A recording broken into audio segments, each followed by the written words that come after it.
All right, joining me now on this episode of Locally Sourced EPs, Mr. Ruben Ramirez. Sir, thank you for joining me. You are probably one of the legends, if not the legend, in El Paso, former photographer of El Paso Times, also a member of Los Photogs, might I add. I know I had the guys on one of the first episodes, but had to have you on by yourself for a whole lot of reasons, man, because You're a you're good doing guy. great work now. If you don't mind, talk a little about some of your career and what you've done here in El Paso. So I started my journalism career after I got discharged from the Marine Corps back in 1976. I came back home and I was born and raised here. And so I started working with the Herald Post in 1976. My first position there was I was a copy boy, basically just a glorified gopher, and just the chance to get my foot in the door. And I really wasn't sure what I wanted to do. I just wanted to do something while I wasn't at school. I started college at the El Paso Community College way back when it was up at the Logan Heights campus up on Dyer. For those that are old enough to remember what that was, that I was there. Then after I went there for a couple of years, I went to UTEP, and even then I still wasn't sure like what I wanted to do, but I got my foot in the door with the Herald Post, and the way things worked out, they did away with my position as a copy boy, and the editor at that time was Mr. Lee, Robert Lee, and I never knew that we would have so many little things kind of like in common, because when he promoted me to a reporter one, when they did away with my copy boy position, he told me that the way he started off in journalism was as a copy boy. So when he told me that, I thought, wow, okay, that's cool. That means that there's something here for me.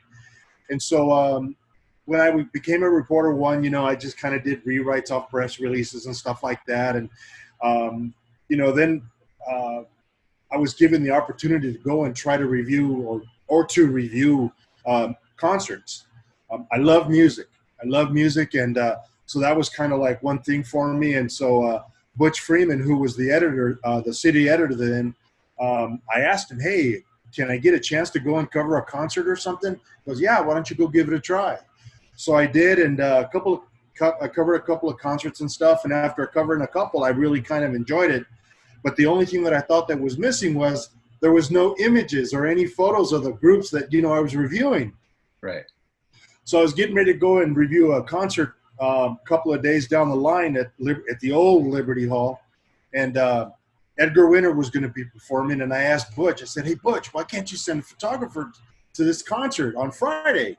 And so he goes, we will. I said, all right, great. So I was all pumped up and excited and ready to go, and Friday morning came around, and I showed up to do my regular job, and then I said, hey, don't forget we have a concert tonight. He goes, great. Why don't you get with Bill Thompson, who was the chief photographer then, and talk to him about tonight? And I said, all right, great. So I did. When I went back there, Bill Thompson hands me a camera and a couple rolls of film, and he goes, hey, go at it. And I said, I've never picked up a camera in my life, So he gave me about a 30-minute crash course and stuff, and he gave me, he loaded up a roll of film for me in the camera. I took off. I thought I remembered how he told me how to load the camera and stuff. Well, lo and behold, I didn't remember. So I shot one roll of film out of the two that he gave me, and I came back. Luckily enough, don't ask me how, I came up with a couple of the images. One of them ran with my review the next day, and that night when Jerry Littman, who was one of the staff photographers on staff, processed my film and everything, he said, why don't you come on back and let me show you what you got? I said, all right, great. So we went through my film, and he goes, all right, well, we're going to pick this one because this one's in focus. And I said, all right, cool. So he printed it up, and, that magic happens. You throw that paper into the chemicals and stuff, and, you just see it coming up, beforehand, when it was on paper and stuff. And I tell you what, when I saw that image coming up and appearing on that piece of paper, I was like, you know what? This is it. This is what I want to do for the rest of my life. And, 40-something years later, thank God, I was able to do what I was given a chance to do. I mean, because really as a writer, I thought I did okay, but really like I tell you, once I saw that photo coming up, I knew exactly what I wanted to do, and there was no mistake in that. That's awesome, man. Do you have a favorite story or possibly a favorite photo that's like yours, like that always comes to mind, or when someone asks, "What's your favorite story?" or "What's your favorite photo you ever taken?" Do you have one of Uh, those?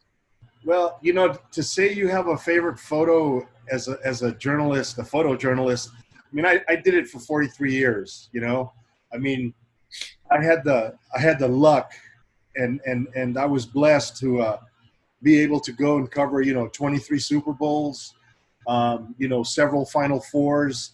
I covered Don Haskins when he got inducted into the Naismith Hall of Fame. Also, along with Nolan Richardson, I went and covered his induction. I covered a couple of NBA All-Star games. I've covered 41, 42 Sun Bowls. I covered Tiger Woods when he played here at the golf tournament that the Sun Bowl had back then. I've just covered so much. I mean, I've covered what, three popes, I think it is, at five different locations. And I covered the Mexico City earthquake. There's just so much. But being a Cowboy fan, the big thing for me was, when I was at the Herald Post, I was able, in those 23 Super Bowls, I was able to cover all three of the Cowboy Super Bowls in the 90s. Nice. Covered Smith, Troy Aikman, and Michael Irvin and Tony Tolbert and all those guys that were involved on those teams and stuff. And so to me, I mean, sports, more than anything else, I love sports. I covered fires and accidents and press conferences and City Hall and all that other stuff because it comes with the territory. Right. The way everything's set up here, there's not a photog that can just go in and say, okay, you know what, I'm just going to shoot nothing but sports. Yeah. It doesn't work that way. And so when you work in newspapers, but, I always really, I think I excelled in shooting sports, and that's what I love. And so if I had to go and say that, pick out anything, I guess it would be covering the Cowboys at the three Super Bowls, because that was pretty awesome. Nice. I think something like that for me would probably be the same thing, especially if it was my team.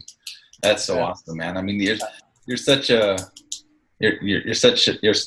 awesome photographer, man. I'm not just saying because you're on. I mean, you yourself have helped me in my photography career. I mean, I think you lent me my first 24-70 lens for my Canon when I had like a Canon Rebel, and you let me borrow it. So it's kind of your fault. I'm kind of into photography too. So thank you. Well, something good came out of it. Then that's all, man. That's all good. But it's the same thing with you. Like, it's so awesome because I started as an intern at Channel 4 back in the day, and just kind of evolved from there. And it's kind of the same thing. Just kind of fell in love with it, man, and just really love the creative side in it. So it's just really so awesome. And like I said, I thank you because you kind of helped me put me on the path of my career. Thank you. I've one of the things that I've always tried to do is to help anybody that I can. Like I said before, I was given a chance to go from a copy boy to a reporter to something that I just fell totally in love with. And, that was one of the things that I always told myself, is that whenever somebody would ask me whatever, I would try and give them the best explanation and try to help them either hands-on or, one-on-one or whatever. And that's why, like, when I was both at the Herald Post and at the Times, a lot of photojournalism teachers, some of the high schools would call me and say, hey, can you come and speak to my class? And I would, and try to give them a little bit of my knowledge and just pass along the wisdom, and try and encourage them. When I'd be out on Friday nights and we'd be covering football games, I always made it a habit to pick out one kid that I knew was a journalism student on the sideline and say, hey, here's my 300. Use it for a while. I'm pretty much done, here. And to see the expression on those kids' faces is just, it's priceless. And the thing is that, again, you're able to pass along a little bit of what you love, and hopefully they love it just as much. So, like I say, try to share the wealth and just pass it along. Yeah, that's so awesome, man. I again, that's so great that you're able to do something like that for the kids and just pass the knowledge on. But now that you're retired, I know you've gotten your hands into some other stuff going on, which is really important work you're doing for El Paso, for the city, especially during this pandemic. And talk a little bit about what you're into now, what you're doing, and how people can help and volunteer and things like that. Okay, cool. Well, I retired now. It's been about a year and a half ago. I just, I was given the opportunity at the times to leave at a good time. And so I chose to leave along with a couple of other staffers that left. We all retired at the same time. But, so when I retired, I was asked to be a contributor to the El Paso Herald-Post. I want to make sure that I mention this. Asa Costa, the originator of Los Photogs, and he's out there with the HP, and he asked me if I would come over and shoot with them, and I just jumped at the chance, just to say that I worked at the Herald-Post, worked at the El Paso Times, and worked at the Herald-Post, even though it's an online edition of it. It's just kind of like taking me for full circle, which is pretty awesome.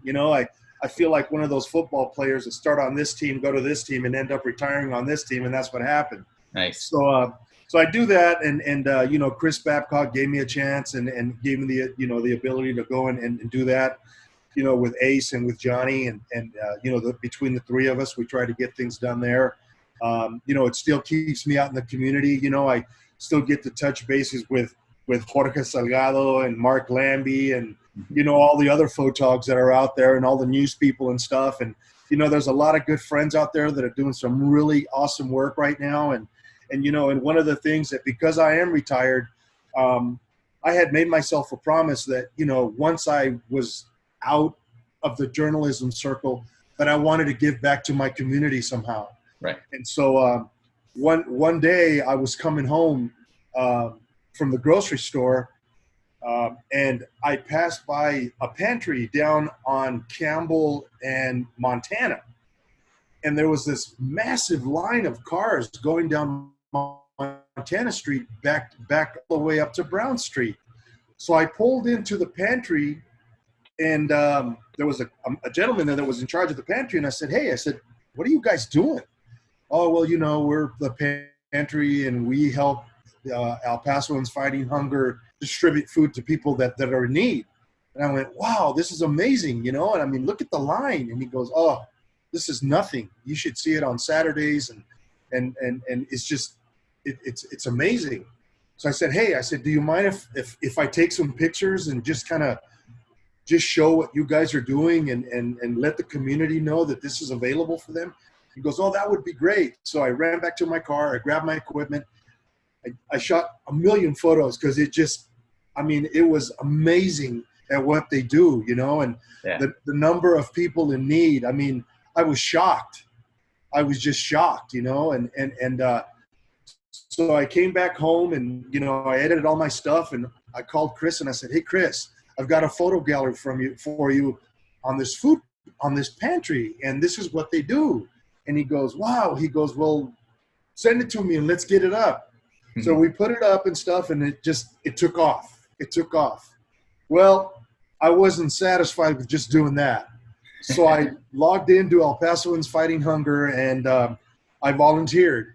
And so I volunteered, and I showed up at the main food bank, which is down off of Pan American down in the Lower Valley. Mm-hmm. And I walked in, and the woman that was in charge then, I don't think she's there anymore. I think she left. She went to someplace else. Miranda, and I can't remember her last name, but she was like, "Hey, thanks for coming, blah, blah, blah." And so I told her, "Hey, if you go to this website, you'll see a gallery of photos for the pantry that you guys have downtown." And she's like, "Oh, I'm going to do that." So anyway, so that was my first day volunteering down at the food bank. And that was 30 plus days ago. Mm-hmm. And when I say days, I'm not talking about consecutive days. I'm talking, because I volunteer three times a week. Mm-hmm. Right now, the way it started off, like I said, for me, is I volunteered at the food bank, and I would go down there Monday, Wednesdays, and Fridays. And then I found out that they were having the food distribution at Sunland Park Mall when it was closed. So I said, "Hey, I live right right here by UTEP. Sunland Park is right there. It's a no-brainer just to go right there and help distribute food. So I started there. We stayed there until Sunland Park was ready to open again. And so then they switched it up to up in Vinton at, oh my God, Bill Childress Elementary, I think it's what it's called. Mm-hmm. And so I've been going there on Mondays and Fridays. And then on Wednesdays, I go to the food bank, the original food bank. So all in all, I've gone 30 days. Tomorrow will be 31 because I'll be back out in Vinton again tomorrow. And I tell you what, I mean, to see the people that go out there on the days that I'm out there out in Vinton, it takes your breath away. I mean, you know, we've given food out. The highest that we've ever given out that I've been involved in is 987 families. Wow. And we're talking people that start lining up at 7 o'clock in the morning for a food bank that starts to let traffic through at 9:30. Wow. Until 2 o'clock. And it's amazing. I you know, when I go out there and stuff, I'm speechless because you just really see the need for the help in our community. And there's all types of people that go out there, you know, and the one thing I've learned is don't judge. Don't judge. Yeah. That's amazing. I mean, just hearing that and just knowing that so many people are in need and they're getting the help that they need. It just gives you chills, man. And just like knowing that you're one of the few out there helping out, that's just great. Well, and let me just tell you this. The National Guard was out there the entire time that I was out there. This past Monday was the first Monday that there was no National Guard troops anywhere in the city. And you talk about feeling the effect of losing those guys. I mean, it was felt. Last Friday, actually last Friday was the first time they weren't there. I'm sorry. But anyway, we had 32 stations set up with 16 volunteers. So what we ended up doing was just running one line because we didn't have enough volunteers to fill in the second line, which would have been the other 16 stations. Right. So, I mean, it was crazy. The guy that runs it, Jimmy, he got on the phone and, you know, called the food bank and asked them to send out volunteers, and they brought out some of the shift workers that come, and they came out there and they helped us. And so I just got to say that if you have the ability to volunteer to do this, yeah.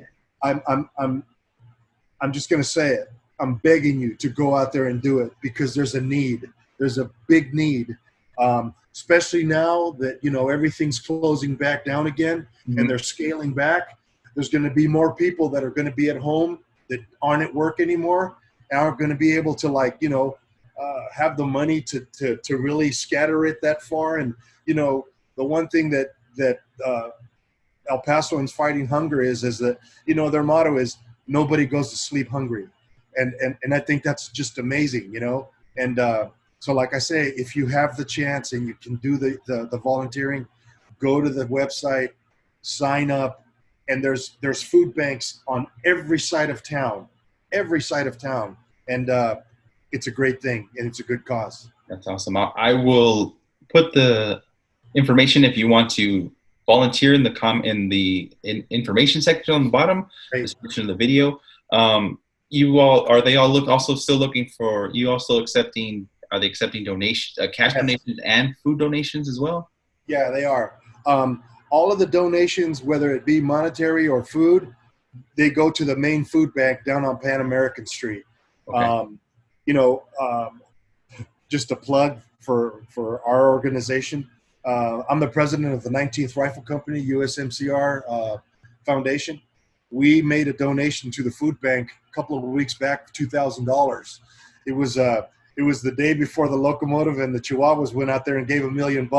So when I was sitting there reading that they gave $1 million after our $2,000, I was like, sure, you couldn't have waited a couple of days.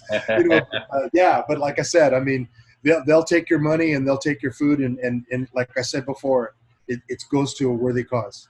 That's so awesome. Ruben, thank you so much for talking with me today. I mean, this is something I'm trying to do just, because of the pandemic, because of things are going on, just trying to keep everything that's local in El Paso going and just make people aware of everything that's available here in El Paso, especially something as important as the food bank.